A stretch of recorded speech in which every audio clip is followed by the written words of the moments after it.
तो आध्यात्म चैनल में आप सभी का स्वागत है। दोस्तों, आज कार्तिक का महीना है। कार्तिक के महीने का तारा भोजन की कथा मैं आपको सुनाऊंगी।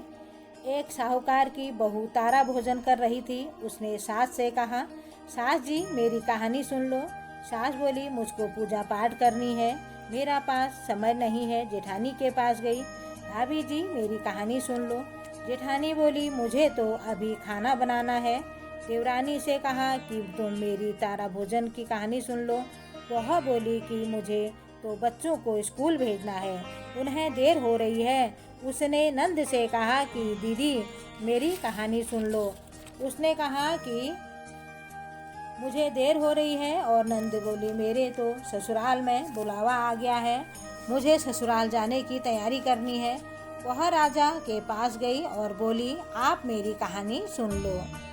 तो राजा ने भी मना कर दिया और उन्होंने कहा कि राजा बोला, मुझे तो व्यापार का काम करना है, मुझे वहाँ जाने के लिए देर हो रही है और मैं कैसे कहानी सुन सकता हूँ। मेरा हिसाब किताब मुझे बहुत देखना है, मेरे पास समय नहीं है और आप किसी और से सुनवा लो। वह दौड़ी हुई पड़ोसन के पास गई और पड़ोसन के पास पहुँची तो वो बोली, बहन मेरी कहानी सुन ले।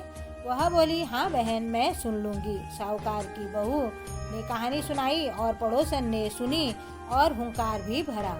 इस तरह पूरा कार्तिक हो गया। भगवान विमान लेकर आए। साहूकार की बहू विमान में बैठकर जाने लगी तो सास दौड़ी दौड़ी आई, बहू मैं तेरे साथ चलूँगी। वह बोली, आप तो अपनी पूजा पाठ करो।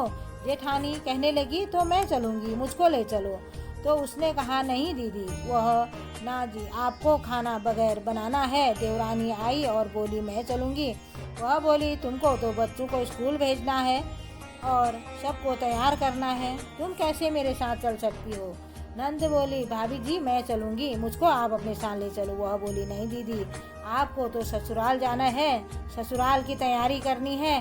दौड़े दौड़े राजा आए, मैं चलूँगा। वह बोली, नहीं आप भी मेरे साथ नहीं चलोगे, आपको तो बहुत कारोबार संभालना है, आपको ऑफिस जाना है, जैसे तुम कैसे मेरे साथ चल सकते हो। पड़ोसन भी आई, बोली, बहन मैं चलूं। वह बोली, हाँ बहन तू चल, तूने पूरी कार्तिक मेरी कहानी सुनी है। दोनों विमान में बैठकर स्वर्ग जाने लगे। रास्ते में बहू को अभिमान हो गया।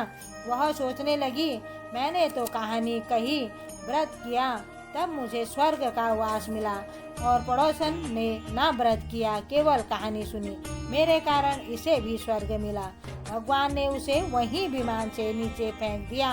वह पूछने लगी, भगवान मेरा क्या अपराध है जो मुझे छोड़कर जा रहे हो। भगवान बोले, तूने अभिमान किया है, फिर से 3 साल का तारा भोजन का व्रत कर, तब तुझे स्वर्ग मिलेगा। धन्यवाद।